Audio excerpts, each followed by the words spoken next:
Pwede ba makinig ka muna sa akin, attorney? I just want the assurance na malulusot natin tong hit and run na to. I don't care kung paano mong gagawin yon. Just do your job! So ano? What do you mean? Paano mo gagawin yon? Okay. I see. So gagawa ka ng iba't ibang dahilan para pagkanda-delay-delay yung hearing. And because of that, mapapagod ang pamilya ni Alex sa kakaintay. At susuko sila sa paghahabol. Tama ba? It's brilliant. It's brilliant, attorney. That's a wonderful idea. Okay. Thank you, attorney, so much.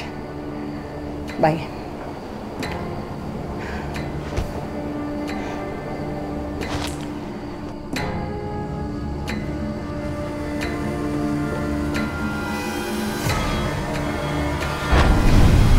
Anong ginagawa mo dito?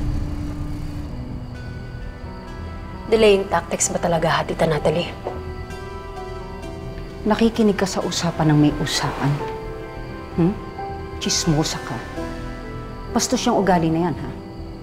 Kung sa tingin mo, palalampasin ko to, nagkakamali ka. Anong gagawin mo? Papatayin mo rin ako kagaya ng ginawa mo kay Ining? Natamang pagsasalita mo, ha? Humarap ka kaya sa salamin, no?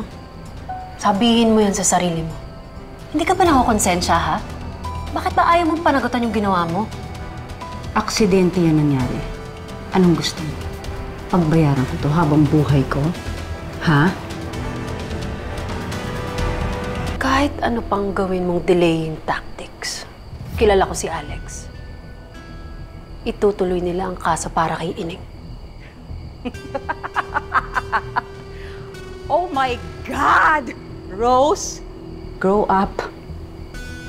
Hindi importante kung ano ang alam mo at kung ano ang totoo.